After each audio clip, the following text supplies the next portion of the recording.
Hello, hello, hello. Coming back at you again, 2 streams in a row. What are you doing? Why are you not playing audio at all? Is there no audio on this? Why? No, there's audio.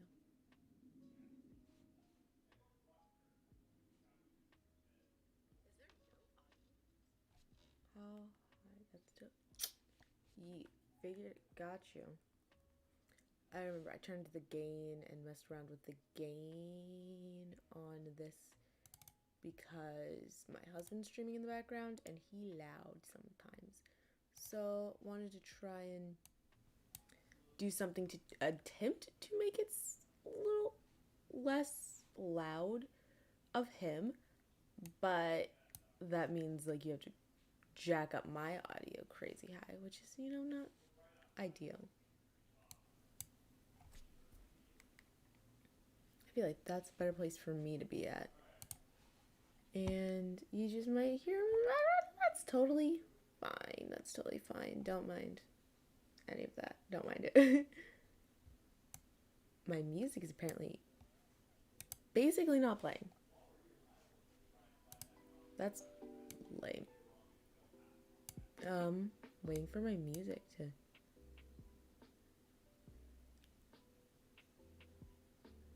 Okay. We're getting there. Is it gonna play? What's going on with this music? Okay. We have some vibes. We have some vibes going. We got some chillness. It's cool. Yeah, I think that's fine. I think that's fine.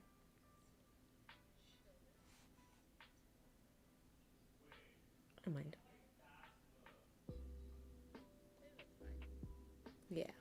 Yeah. Okay.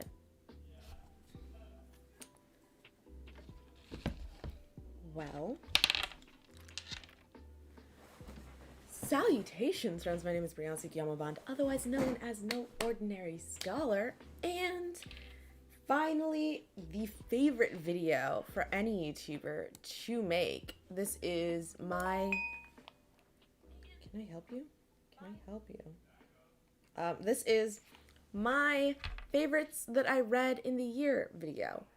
Obviously, I'm gonna love doing that one, because while rant reviews are fun, I don't love to hate a book. I want to read books that I'll enjoy. I'm unfortunately not quite on that track now with my reading of this year, and will probably wait to get to that stream until at least next week. I do have to compile all the notes and whatnot so I can put those on Patreon. But God, no one is liking People We Meet on Vacation. It sounded like such a cute book. How come no one likes it? Distracted. Goodreads notifications, man, they get you. Yeah, I wanted to cherish and celebrate the books I actually loved this year. I had a bit of a rough reading year. Actually, why not even just share with you some of my statistics. I have a book tracker that I do use. I can find for you who actually made the original tracker. Allison Klein. If you look up book tracker Allison Klein on YouTube, you can find her video in which she links it. But I use that book tracker, have definitely edited, you know what I mean. I've definitely changed it to match some of my own things that I'm looking for when I'm reading. I had a solid reading year. I did read some things that, like, my numbers show up different than on Goodreads because, not all the things that I read were available to be put on Goodreads, and I personally consider a book I read, and I finished the last page on the last day of 2020, but emotionally it felt like a 2021 read. So that's on here. But I read 44 books last year. It hurts to see that number because I currently have over 50 books on my TBR, and I know I'm not going to be able to read as much as I could last year. And, that's a shame. It just hurts. No, I'm not getting to all of them. But, let's see. I read that many books. Most of the books I read were or not most of them, but like I read the most books in December. I read 6 in December. I also read a bunch of short stories in December. And I think January was the next highest. January and what is this fucking month? What month is that? January and May are tied at 5 books. May was the month I basically just gave up on everything except reading because I was so overwhelmed. No, yeah, I was quite overwhelmed. I read primarily ebooks, and that's probably going to stay the same. That is my general preference, is ebooks. Where did my whole YouTube go? YouTube. Oh, it's Gotti. Figured it out. It's just easier for me to physically read. Let's see. I read approximately half and half owned voices and not owned voices books. I owned most of the books that I read, which I appreciate for myself. I appreciate that for my life. I think that trend's gonna go down because I've been reading a lot more library books, and a lot of my TBR currently is library books, as well as I currently have Kindle Unlimited. I actually think I'm going to be keeping Kindle Unlimited. The reason why I was hesitant about it was because what they expose you to primarily is going to be a bunch of white authors, and I want to be able to read from people of color as well, and I don't want to be paying that much a month to not touch it for a month. But I found a way where you can pay for like a longer period of time for a decent bit cheaper, and you can also apparently look up like different groups. Like I looked up about Black authors in Kindle Unlimited to help me pick out some books for Blackathon. Oh no, my computer's not charging. Hold on. 2 seconds. Oh, I need to buy a new charger so bad for this thing. Ugh. How's that? There we go. Okay, to pick out. Yeah, I did that to help me find some books for Blackathon that I'm now extremely excited to read. One of them I actually already owned, but I do have some other books by Black authors that I got. A lot of them are actually from Prime First Reads. They just didn't fit the prompts for the thriller team, so I had to like dig deep, and I kind of stretched it. I only have 2 books. I'm at most gonna finish 2 books for Blackathon, but that's what I can do. That's what I can do. I might try some of the social media stuff, but that stresses me out. But yeah, I'm probably going to read less books that I own, although I do want to get through I want to say probably 600 or so books I own on ebook and on Kindle because of Free Booksy. I definitely think Free Booksy is something people should check out if you don't have a lot of money, but you want to be able to read books. It was great, and it helped me find one of my current favorite series. I read a decent amount of traditional books, which next year I do want to read, and want to keep track of indie books and making sure I'm reading more indie books. I tend to read a lot of books in a series, which I like. Frankly, from what I grow up with, that sounds about right. But yeah, we'll get to my star rating averages in a little bit. I read 12 books that were published 2021, not this year, 2021. Then my next highest were both at 4 books, so it's not even close. Three of them were at 4 books. It was 2020 releases, 2015 releases, and 2006 releases. That's random as all hell. And then I have so many that just go from random ranges. I think 1903 is my earliest book. That might be 1901 might be Lord of the Flies. That's probably what that is.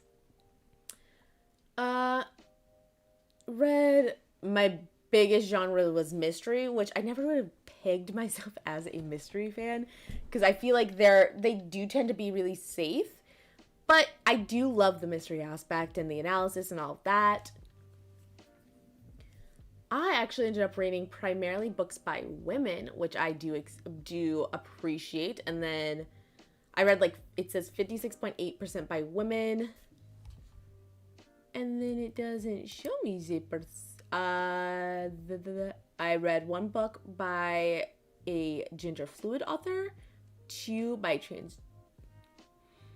That should be.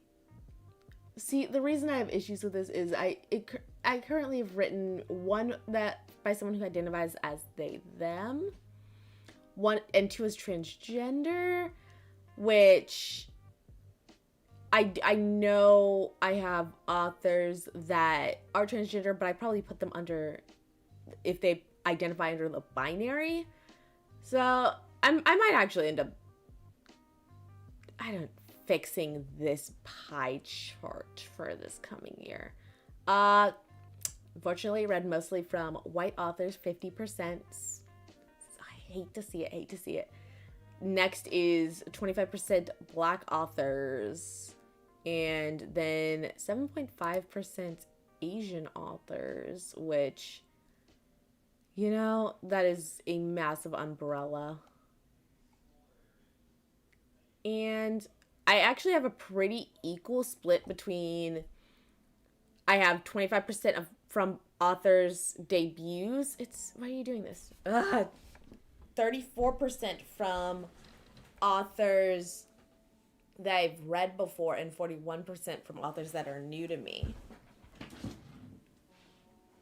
Okay. And the most important thing, that feels aggressive. This song feels a little more aggressive.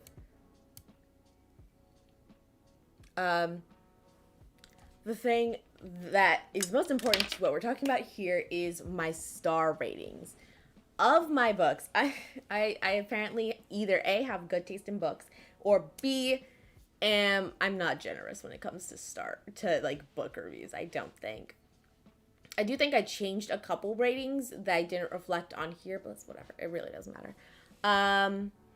I rated 54.5% of the books I read 5 stars. 18.2% were 4 stars. 15.9% were 3 stars. 9.1 were 1 star. I had no 2 stars in 2021 apparently. And I had 1 DNF, which if you watched my wrap-up video, that was for a memoir. I think I'm going to be really hard to pick for memoirs. I think it has to be between a connection with the person or specifically the topic that I really connect with, and I just couldn't really get into this one. But I also have just in general been really hard to get into the more emotional sides of these historical and events and stuff like that.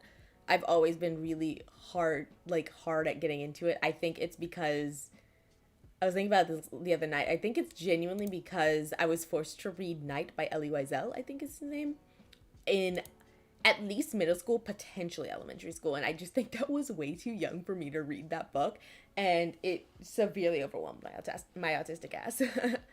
But moving on. So those were my statistics. How much time have I wasted? Can I go over my Goodreads? Just my Goodreads 2021 thing again?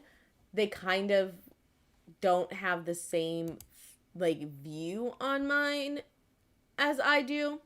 But that's fine. Well, I'm not gonna share most of the things. If they start talking about when it gets to my book reviews, you can go to my Goodreads and read it. I read 9. One of you is lying. Oh, one of you is lying, but I read 9,495 pages, listened to audiobooks for 65 hours, 65.25 hours. That's where that confusion is. The shortest book I read was My Dear Friend Janet by Kiki Palmer and Jasmine Gilroy. And the longest book I read was Flight Septimus Heap by Angie Sage. On average, my book length was 265 pages, give or take.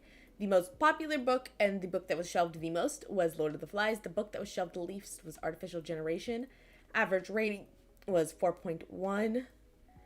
And my first review of the year was a 1-star review because I could not, like, it would not sit well with my soul if I didn't call that shit out.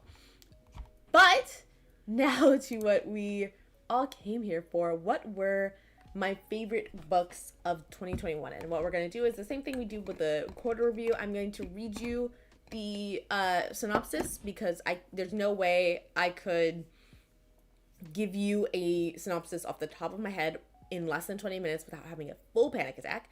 So I'm going to give you a synopsis. I'm going to then tell you some of the things I liked about the book, and we'll move on. Now, please tell me, okay, my mic is on. I was like, please tell me I didn't do all of that with the mic off. I would cry. I would shut this down. It would not be fun.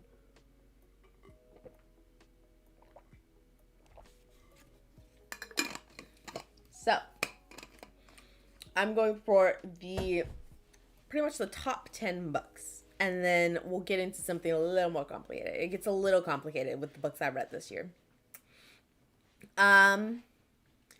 Book number 10. And this isn't like a hard, like, worst of the best to the best kind of thing. But so no need to like hash it out amongst anyone. But number 10 was Benti by Nnedi Okorafor, who over there on Bowties and Books, they actually just interviewed her. I think they did that today or yesterday, but they interviewed Nnedi Okorafor, specifically talking about her Akata Witch series. So after we hang out here, feel free to go check that out. We love them over there. Big fan. Slightly obsessed with them, but that's fine. Benti. Her name is Benti, and she is the first of the Himba people ever to be offered a place at Uzuma University, the finest institution of higher learning in the galaxy. But to accept the offer will mean giving up her place in her family to travel between the stars among strangers who do not share her ways or respect her customs. Knowledge comes at a cost, one that Benti is willing to pay, but her journey will not be easy. The world she seeks to enter has long warred with the Meduse, an alien race that has become the stuff of nightmares. Umza University has wronged the Meduse, and Benti's stellar travel will bring her within their deadly reach. If Benti hopes to survive the legacy of a war not of her making, she will need both the gifts of her people and the wisdom enshrined within the university itself. But first, she has to make it there, alive. I liked the story. It was definitely very interesting, and I liked how it was done. I liked seeing how her and the Meduse interact with her once they kind of take over the ship and she is just trying to survive. I like how that interaction starts to change once they realize that the paste she makes is healing them. I liked this book, but more than anything, I'm super, super excited to read Home, which is the second book in this series. And I'll probably read that. Hopefully I'll also get to The Night Masquerade, which is the third book, next year, but for sure I want to get to Home. Up next,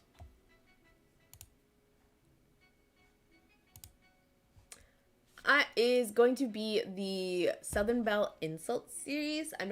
This one I'm going to kind of just make up a summary of because as you can tell, there's 4 short stories that all go into this little bundle.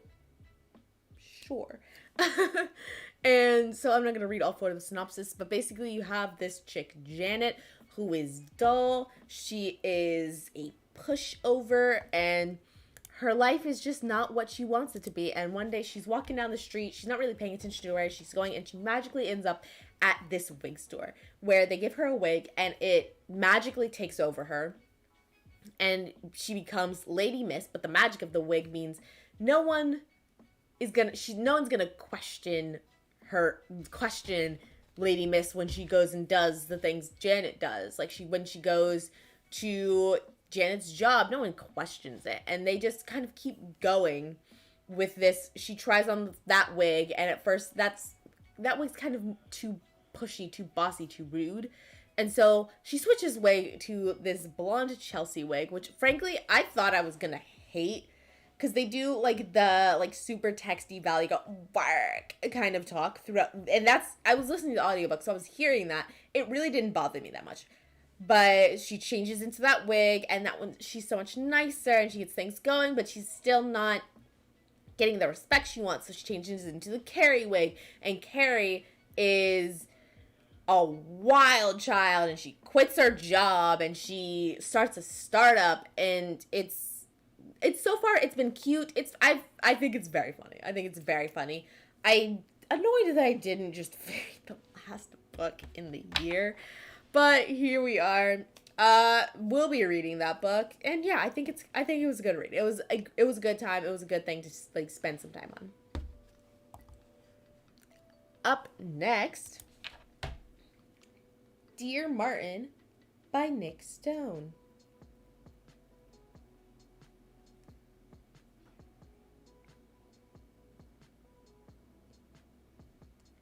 Okay. Justice McAllister is top of his class and set for the Ivy League, but none of that matters to the police officer who just put him in handcuffs, and despite leaving his rough neighborhood behind, he can't escape the scorn of his former peers or the ridicule of his new classmates. Justice looks to the teachings of Dr. Martin Luther King Jr. for answers, but do they hold up anymore? He starts a journal to Dr. King to find out. Then comes the day Justice goes driving with his best friend Manny. Windows rolled down, music turned up, way up, sparking the fury of a white off-duty cop beside them. Words fly, shots are fired, Justice and Manny are caught in the crosshairs. In the media fallout, it's Justice who's under attack. I loved this book. I grew up in a white area full of adults that convinced me that if I were to go into writing, I would be the first Black author since Sojourner Truth, and I'm bitter about it. And so I never got to relate to a book and like read a book that I could relate to as a Black woman and as a person of color, as a Black person. I'd never gotten that, and this was so much of that for me, and I really appreciated having that in this book. The reason it's kind of not higher up in the book, in the kind, is because I think you can tell I'm obsessed with Jessie, but they also said they've said a lot in their videos that growing up, it was a lot of Black trauma when it consumed with media, and I got a lot of that, as well as I was punished with Black trauma. Like if I'm in trouble, I was sat down and forced to watch Roots or to watch the Malcolm X Files and like stuff like that, to watch really heavy, aggressive stuff on racism. And so I'm not as particularly, while I did appreciate being able to relate to that, especially with the years we've had, I don't crave that. I don't crave that kind of story at all. But again, it was phenomenally done. I do want to read Dear Justice. I don't think I'm planning on it next year, but I do want to read it.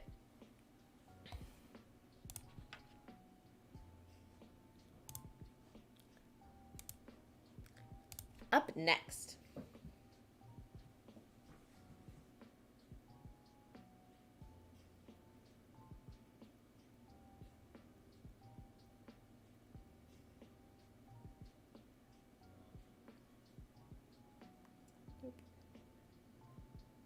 A.H. Haga. I read this book. I marked this book on this app. Don't tell me that you can't find it. I'm getting some sass from the Goodreads app. Artificial Generation by A.H. Haga. This is an indie book, as I'm sure you can tell. I think I said this was like my least shelved book that I had read. Elena is part of a generation of artificially created children believed to be humankind's last hope. They have only one purpose, to breed. Elena, however, doesn't want children. If she goes against the council, she risks losing everything she cared about. When her world is attacked, threatening to end their very way of life, Elena must fight for her and her peers' right to live how they want and make their own choices. Okay, so I put this book on here, frankly, because I thought it was good. I thought it was a well-written book. And 4 months, it was kind of stuck in my head. And so I was like, I know I gave it a 4-star, but that kind of feels like favorite book material.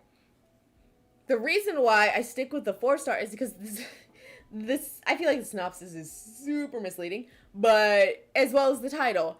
The fact that they are artificially created, and the fact it has nothing to do with the book. It literally has nothing to do with the book at all. And also, like, I don't know if I said this in my actual full review, which, by the way, I do full-length reviews of all of these books, except the only one I haven't done is the Southern Realm Insults, and that's because I haven't finished the series yet. I may or may not, just because they're short stories. We'll see. But I don't know if I said this in the actual review, but the character is supposed to be, like, super pale with, like, white hair, and that's not what the cover shows. I think that's probably why the cover is so backlit, is because they couldn't probably find a model that actually looked like the character. But, yeah. No, like, that was my biggest issue with it, was the fact that the whole artificial generation thing, do not go into it thinking that that's going to be a key factor in the story. Other than that, I thought it was really, really good. I loved Rowan. I fell in love with Rowan. She was adorable. I had a crush on her. She was cute. I also thought they dealt with trauma pretty well. But yeah, it was, like, the concept as a whole was really nice. I thought it was really well done. And I enjoyed it. I very much enjoyed it. Up next.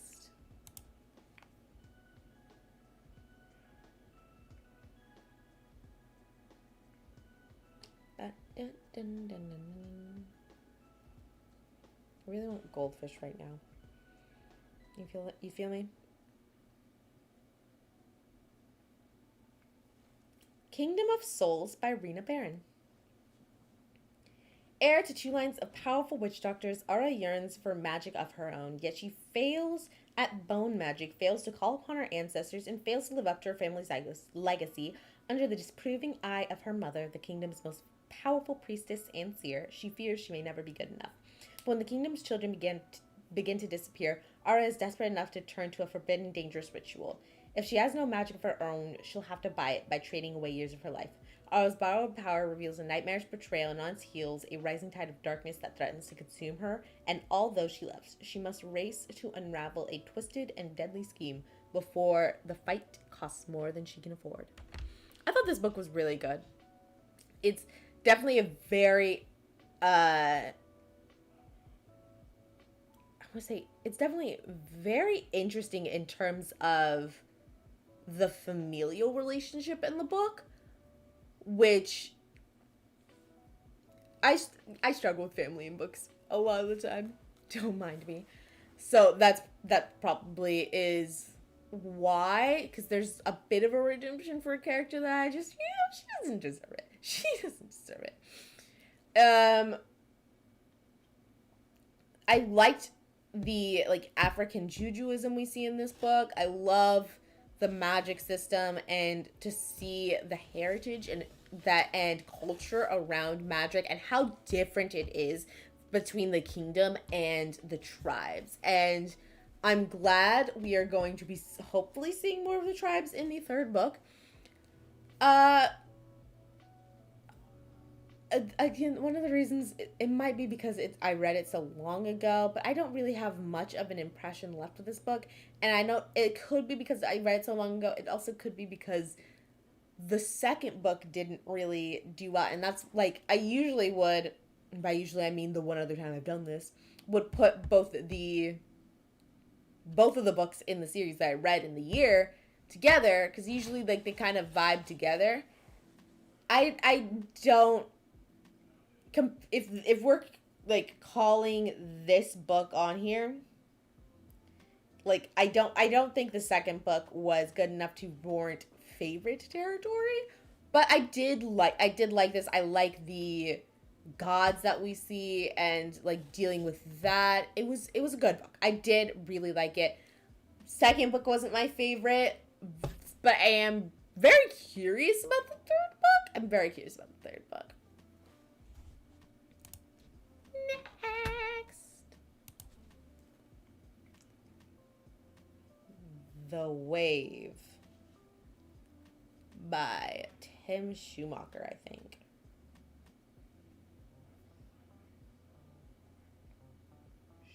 Schumacher. Is it not Tim Schumacher?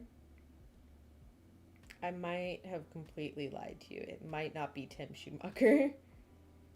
Todd Strasser. Tim Schumacher might have written another book that I read this year. The like Code of Silence series, which like fuck that series. If you want a rant review, watch my Code of Silence book, specifically number 1. Oh my god, that was bad. Okay, The Wave by Todd Strasser. The Wave is based on a true incident that occurred in a high school history class in Palo Alto, California in 1969. Pause right there, because the number of fucking, I don't know if they, like, I want to say boomers that are in the comments of this book acting, like, literally saying this had to be millennials because my generation would never do that.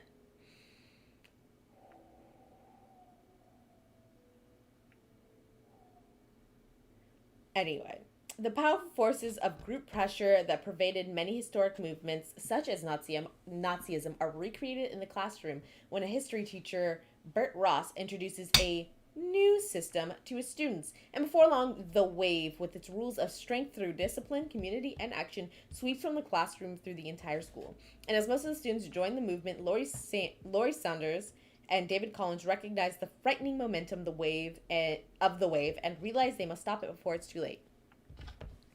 I read this book again, I think for the first time in middle school, and I was absolutely obsessed with it. I think there was a solid 2, maybe 3-year period where I either read this book once a year or once a month. I genuinely can't remember, but I read this book so many times. World War II is a special interest of mine, and I genuinely probably would have gone into World War II studies if I had stayed in school. But oh my god, so this has so many things going for it that just aren't fair to other books. It has the nostalgia and it has the like special interest, the addictiveness of a special interest for me that just really pushed it up the group. But I thought like it's just such an interesting, the psychology of it is just so interesting to like look at. And I might end up reading it again as the world falls apart a little bit more every day, and just so I can be like, hey, this happened last week. But no, I loved this book. I have always been a big fan of it, and I probably always will. Next, Cemetery Boys by Aiden Thomas. Not gonna lie, I don't even remember how far I got into it, but I didn't even finish this book before I knew he would be an auto-buy author, and I immediately purchased Lost in the Netherwoods as well. And he has a new series, The Sunbearer Triers, that's coming out this year, and auto-buy, of course. I don't have the money to pre-order it, but I want it when it comes out. Let's read the description. Yadriel has summoned a ghost, and now he can't get rid of him. When his traditional Latinx family has problems accepting his gender, Yadriel becomes determined to prove himself a real brujo with the help of his cousin and his friend and best friend Maritza. He performs the ritual himself, then sets out to find the ghost of his murdered cousin and set it free. However, the ghost he summons is actually Julian Diaz, the school's resident bad boy, and Julian is not about to go quietly into death. He's determined to find out what happened and tie up some loose ends before he leaves. Left with no choice, Yadriel agrees to help Julian, but so that they can both get what they want. But the longer Yadriel spends with Julian, the less he wants him to leave. Oh my god, this romance is so cute. Their romance was so cute. I loved them together. I thought Julian's adorable. He's adorable. I just want to pinch his cheeks. I pretty much figured out the mystery of the whole book almost immediately, but like their romance was so cute, and especially because they were doing a lot of stuff outside of the mystery of it that was also able to kind of keep me going as a reader, and I loved this book. The reason I wouldn't have put it like a little higher is because I just struggle with family themes. Like I said before, I struggle with family themes, and so that's why I couldn't personally like relate to this book as much. But other than that, it was so good. It was so good. Oh my god, Yads is adorable. I really want to get some of the merch for this and his other book, and the one that's coming out. I just want all the Aiden Thomas merch. Okay. Next. Meet Cute Diary.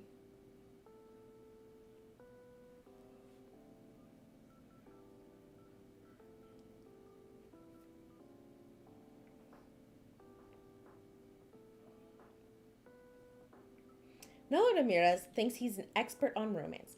He has to be for his popular blog, The Meet Cute Diary, a collection of trans happily ever afters. There's just one problem. All the stories are fake. What started as the fantasies of a trans boy afraid to step out of the closet has grown into a beacon of hope for trans readers across the globe. When a troll exposes the blog as fiction, Noah's world unravels. The only way to save the diary is to convince everyone that the stories are true, but he doesn't have any proof. Then Drew walks into Noah's life and the pieces fall into place. Drew is willing to fake date Noah and save the diary. But when Noah's feelings grow beyond their staged romance, he realizes that dating in real life isn't quite the same as finding love on the page. In this charming novel by Emery Lee, Noah will have to choose between following his own rules for love or discovering that the most romantic endings are the ones that go off script. This book has one of the easiest to hate villains for me. Drew. I just want to physically assault Drew.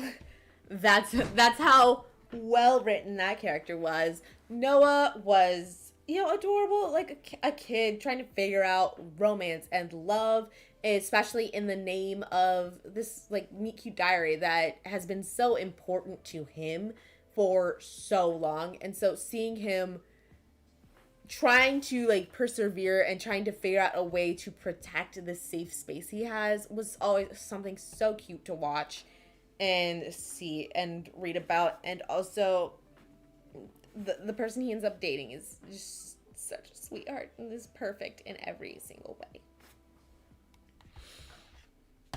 Number 2. Poinsettias and the Perfect Crime. I'm not gonna lie, I spent a solid amount of time realizing I did not know how to pronounce that word. I still don't, but we're just gonna go with it.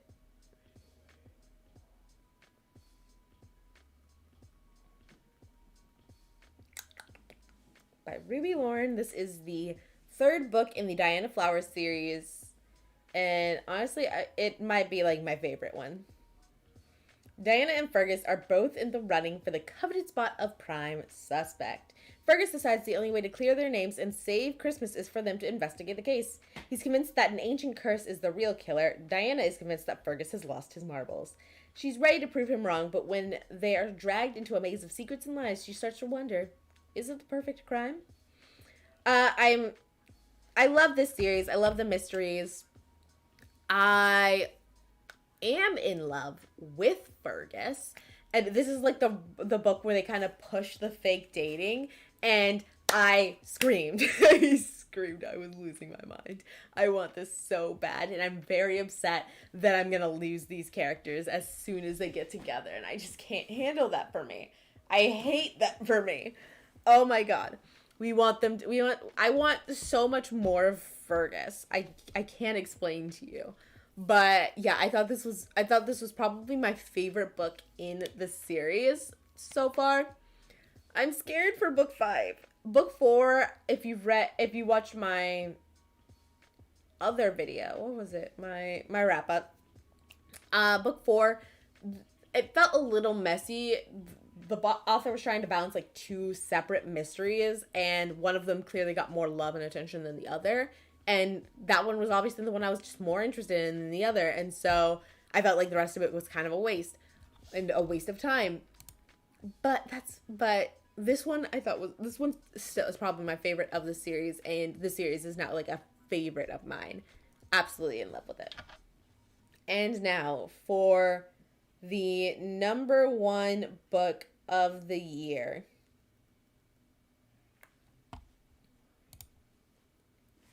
Magic, book 1 in the Septimus Heap series by Angie Sage. The seventh son of the seventh son, aptly named Septimus Heap, is stolen the night he is born by a midwife who pronounces him dead. That same night, the baby's father, Silas Heap, comes across a bundle in the snow containing a newborn girl with violet eyes. The Heaps take this helpless newborn into their home, name her Jenna, and raise her as their own. But who is this mysterious baby girl, and what really happened to their beloved son, Septimus? This book also has the unfair advantage of I read this when I was a kid and was absolutely in love with it. But as I read, because again, this is the only one in the series that I put up here, as I read the 2 more books from this series, I realized that this book in particular is just something else. I remember every single beat from this book as I was reading it. I was on the edge of my seat. I knew what was happening, and it was still so enrapturing. Like,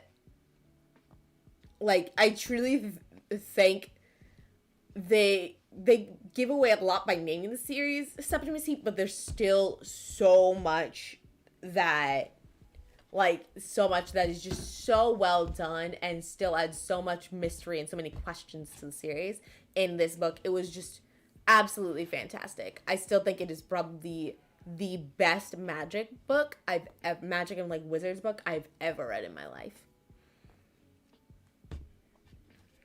And I can tell you're probably confused, asking, Brianna, these aren't the books that you're like constantly raving about and saying are God tier books. Well, that's because I'm separating God tier books. Okay. I just feel like these books are on another level, and it doesn't feel like when I'm describing them, I'm describing the same kind of thing. It doesn't feel like when I'm describing them, I'm describing the same kind of thing I'm talking about when talking about these other books. So let's talk about I have 3 God tier books. First and foremost,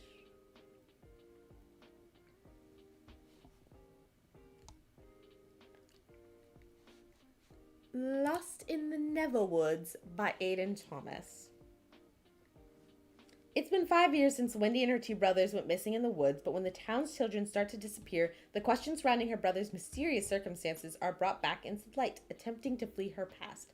Wendy almost runs over an unconscious boy lying in the middle of the road and gets pulled into the mystery haunting the town. Peter, a boy she thought lived only in her stories, claims that if they don't do something, the missing children will meet the same fate as her brothers. In order to find them and rescue the missing kids, Wendy must confront what's waiting for her in the woods. I thought this book was fantastic. One of the best books I've ever read in my life.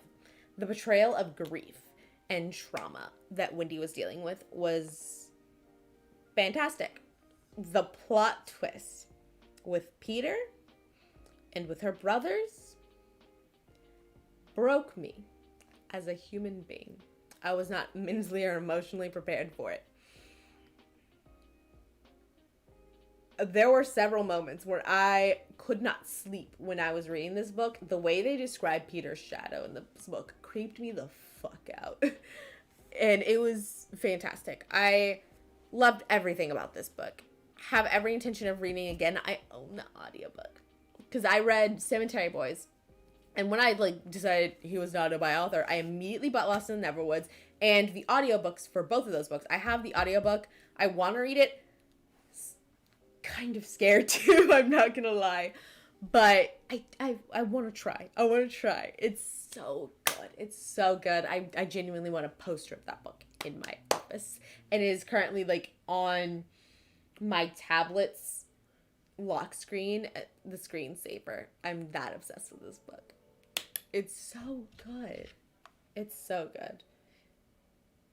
I'm also a big fan of character stories, and that's what this is, and it's fantastic. The progression and the development of Wendy is unreal. I felt so many emotions while reading this book. I cried.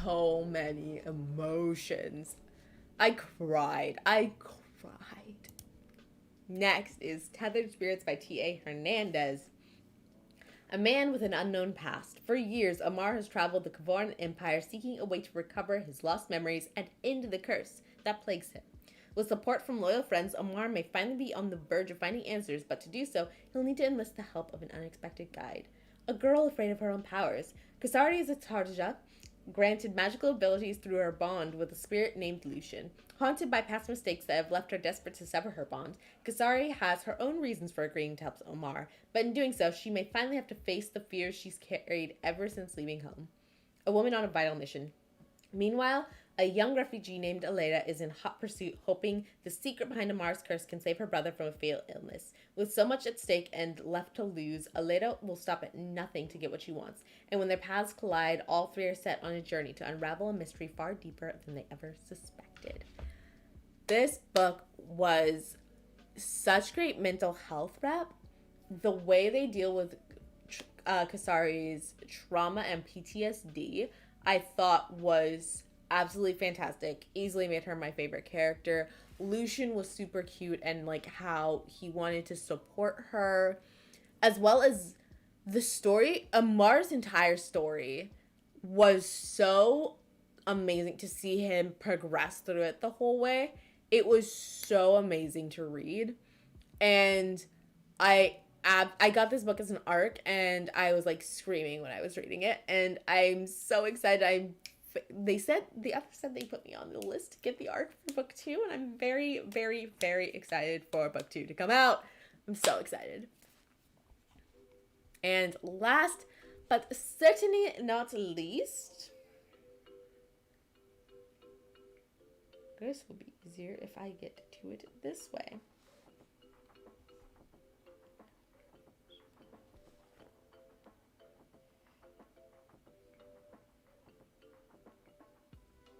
Hold on. Looking for this book.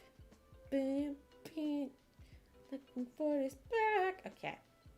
Last but certainly not least is The Queen of Thieves, A New Throne by Brianna Bond. That doesn't sound familiar. Two teens meet at school, and it seems like love at first sight. Carrie Williams, the suicidal new girl that's always the smartest in the room. CJ Castle, a lonely and depressed boy that's been beaten down at school and home. He never dreamed that he'd find love in his life, but now he has someone he'd move heaven and earth for. The only problem is, Carrie's real name is Dallas Ryder, and stealing CJ's heart is her golden ticket into the home of his black market arms-dealing father. For Dallas, the many definitely outweigh the one, but it still hurts to know he might not make it out of this alive. That is the first book in the Queen of Thieves series by this Brianna Bond person. I don't know who that is, but it sounds like a book you should definitely check out. I think you'd really enjoy it. I think it's absolutely fantastic. But yeah, that is the last book in my favorites video for 2021. I I technically have finished 2 books for this year, but I have one that is going to be streamed about. Again, it is The Conductors by... Why did I say by? Now I have to address that. The Conductors. Nicole Glover, I think is the name. Yes, Nicole Glover. If you want to know ahead of time how I rated that book, that is what my Goodreads is for, which should be linked down below, as well as the links to the Queen of Thieves series. This is the new cover, by the way. Just released this puppy recently. And yeah, the next book I'm currently reading is Another Name for the Devil by Mason Dever. I have Audible currently, and so it was free with Audible. It's 3 hours long, so I wanted to check it out. And I knew I didn't want to start anything too long because I wanted to make sure I was like I'd be able to read for Blackathon. But yeah, that's all I have for you. Thank you guys so much for joining me, and until next time, Valedictions, friends.